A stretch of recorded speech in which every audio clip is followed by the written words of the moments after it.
Space Jam: A New Legacy. Now, Space Jam: A New Legacy is directed by Malcom D and basically follows the story of LeBron James, whose son gets kidnapped by a character called Algorithm, played by Don Cheadle in the film. And basically, in order to get his son back, LeBron James has to team with the Looney Tunes characters and win a basketball game. And that's basically the plot of Space Jam: A New Legacy. And just before I get into my thoughts on the new Space Jam, first of all, I'm going to talk about my thoughts on the original Space Jam. I enjoy what it is. I mean, it is stupid, it is wacky, and it is very silly. And at the same time, though, it is very much of its time. But even with all its problems, I still enjoy that film quite a lot. In fact, all the original film's problems actually kind of make me like that film more. And at the same time, though, Bill Murray's also in the original Space Jam, which immediately makes my liking of that film go up a bit more, because Bill Murray is one of my all-time favourite actors. However, the new Space Jam: A New Legacy, is unfortunately quite bad. However, it's not terrible. I would argue that it's not terrible. It's not as terrible as everyone says. But at the same time, though, it isn't that good either, and I think the film has two big problems overall. And my personal two big problems with this film, which make it suffer quite badly, is first of all, this film is evident that Warner Bros. Is absolutely in love with itself, and second of all, oh my god, in the second half of the film, the overuse of CGI just completely zoned me out of the film, that I just didn't care about what's going on anymore in the second half of the film. Which is a shame, by the way, because actually, in the first half of the film, I was kind of enjoying it. I mean, by no means was it brilliant or anything like that, but it's kind of charming, it's kind of fun. Actually, there's quite a lot of jokes in the first half of the film, which kind of worked for me, which I'm going to get onto a bit later in this review. But the thing is, though, overall, when you just have too much CGI in the second half of the film, and when it's so evident in the film that Warner Brothers are absolutely in love with themselves, it just turns off the film overall, and honestly, leaves me really underwhelmed and sadly disappointed, I must admit. But let's talk about my first big problem to this film. This film is evident that Warner Bros. Is absolutely in love with themselves. Honestly, there's actually one line in the film where you actually hear one says, like, Warner Bros., where all the classics are made, and you just kind of sit there and go, I'm sorry, what? Like, when that line came up in the cinema, I unintentionally laughed. Because I just literally thought at that moment, oh, all the classics, like the theatrical cut of Justice League, which came out in 2017, what a classic that film was. You get my point there, though. It's just things like that in the film which just make this film evident that Warner Bros. Seem to be in love with themselves in this film. Honestly, it's like that meme online. It's like the producers sat down and like, how many Warner Bros. Properties can we get in this film? And it's just that meme like, yes. Because honestly, the amount of Warner Bros. Properties in the film, sometimes it just gets a bit too eye-rolling. Like, I don't mind a few Easter eggs, and some of those Easter eggs actually kind of worked in the film. I laughed out loud at some of the Easter eggs and some of the references to the other Warner Bros. Properties in this film as well. But at the same time, though, when you got to the third act, and you just had way too many Warner Bros., you know, Easter eggs and icons just going all over the place, it just kind of felt like an advert for other Warner Bros. Properties, like, I don't know, DC or Mad Max, so on and so on and so on. And that just kind of annoyed me about this film, which goes into my other second big problem to this film, that the amount of CGI in the second half just completely took me out of the film I was watching. Like I said before, I was enjoying the first half, but then we got to the second half, the CGI was too much in my opinion, to the point that I just didn't care what was going on anymore. I just kind of sat there and going, whoa, this is way too much CGI. And it's almost like it's a video game. It's almost like it's cutscenes from a video game, the whole second half of the film. And maybe that was a bit intentional, because in the end, you know, not to give too much away here, but LeBron James is meant to be playing his son's video game that his son has created. But the thing is, though, it just felt too much like a video game that I just couldn't get into the film anymore.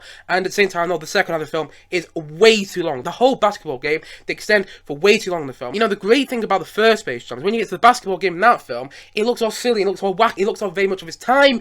But for me personally, that all worked. It didn't work in this film at all. But anyway, like I said already though, the film did have a few perks, specifically in the first half of the film. Honestly, there were quite a few moments in the first half of the film I was laughing out loud. Like, when they had to get all the Looney Tunes characters back together because they were all separated, when they had to get the Looney Tunes characters back together, I was laughing out loud at some of the references in this film. Honestly, some jokes to do with Game of Thrones which work in there, there's some jokes to do with Mad Max, jokes to do with The Matrix, and even some jokes to do with Casablanca, which I just didn't expect at all. Honestly, I was laughing out loud when they're trying to bring all the Looney Tunes characters back together. And the thing is though, the first half of the film was a film I wanted this to be. It does all like the cartoon Looney Tunes stuff, like the way they originally animated, but then in the second half of the film, the Looney Tunes characters become full CGI animations to the point that it just zone me out there, but I've already spoke about that already. But the thing is though, in the first half of the film, the Looney Tunes characters are cartoon animated like they originally were. That all kind of worked to me, because it all kind of felt nostalgic from the first Space Jam, but in a nice way. At the same time though, there's one funny moment in particular where Bugs Bunny and LeBron James become Batman and Robin, and I really enjoyed that sequence in the film, because actually you also see Daffy Duck pretending to be Superman. I thought that was a really good sequence as well. And at the same time though, you also hear a lot of famous theme music in this film. Like you hear both Batman themes. You hear Tim Burton's Batman theme, composed by Danny Elfman, but at the same time though, you also hear the Adam West 1960s Batman theme, na na na na na na na na na na na na na Batman. You also hear that in the film. And at the same time though, you also hear John Williams' Superman theme, which is something I didn't expect to say. And at the same time though, you also hear Hans Zimmer's, Wonder Woman theme at one stage. And you also hear John Williams' original Harry Potter theme as well. All of which I just didn't expect to find in this film. And actually, those things shouldn't work for me in this film, but I've got to admit, they kind of did. Just hearing some of those musical scores and just some of those musical motives all kind of worked in this film. But unfortunately though, it still fell flat for me in the end. And this is why I'm going to compare this film to Steven Spielberg's 2018 film, Ready Player One. Now, previously spoke about this on the channel. When I actually watched the first trailer for Space Jam: A New Legacy, this new Space Jam film, it actually gave me Ready Player One vibes. Seeing the Iron Giant in there, seeing King Kong in there, seeing all these Easter eggs like Ready Player One does as well.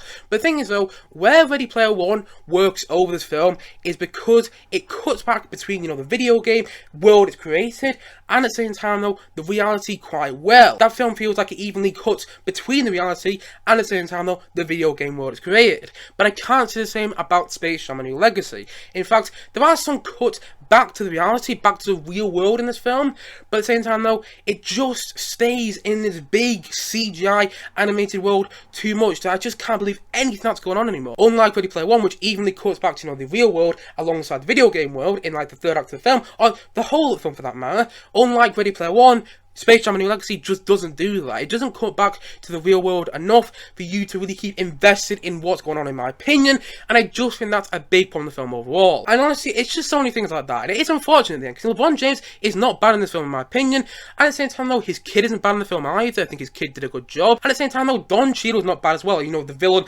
Algorithm, get it? That's his name, Algorithm, get it? But yeah, Don Cheadle isn't actually that bad in the film. I mean, he's tuning up the scenery as the big bad guy, but he's not that bad in the film. But even Don Cheadle's character was ruined at one stage towards the end of the film, where even he became a bigger CGI version of himself. Honestly, don't believe me? Watch the film. I literally just sat there in the cinema going, what's the point? Why do we need to have Don Cheadle become a bigger CGI version of himself? I just don't get the point of that. Honestly, it's fun to a degree. I enjoyed the first half of the film. I enjoyed seeing all the Looney Tunes characters back together. That was all quite fun and nice to watch. And at the same time though, the film just had a few laughs in the first half of the film. Quite a few laughs with other references like Game of Thrones, Casablanca, which I didn't expect in the film, The Matrix, Mad Max, and so on and so on and so on.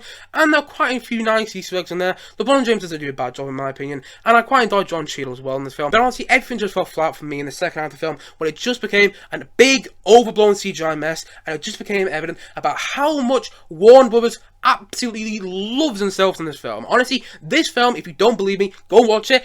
Honestly, you will believe me after you watch the film. This film is evidence that Warner Brothers absolutely loves themselves. Honestly, just that line of the film made me laugh. Warner Brothers, well, the classics are made.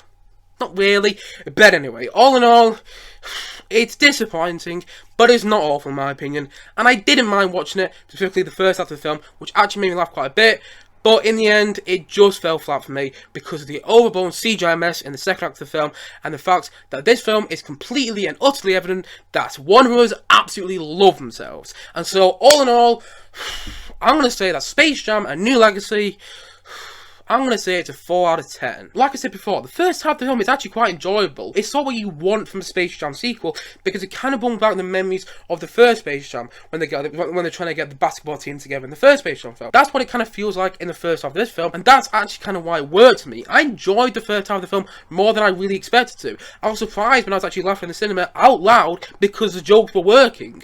But then it's unfortunate when I get to the second half of the film, and I just sit there and go, this is so much CGI, and none of it come back to the real world. That's where Ready Player One, Steven Spielberg's 2018 film, triumphs over this film, because it cut evenly back to the real world over the video game world.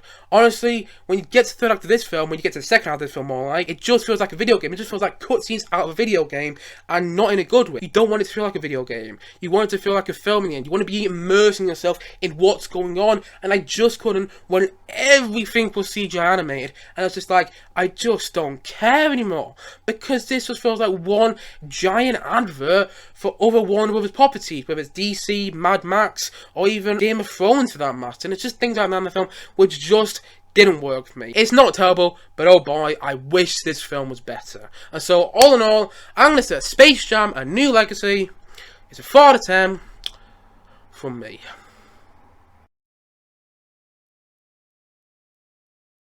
Anyway guys, what do you think of Space Jam: A New Legacy? Please leave a comment down below, let me know your thoughts in the comment section below. Anyway guys, thank you as always for watching, and if you haven't yet, please do click down below and like and subscribe on this video, and look forward to many more both film and TV come very soon on this channel. See you guys again soon, but bye for now, bye!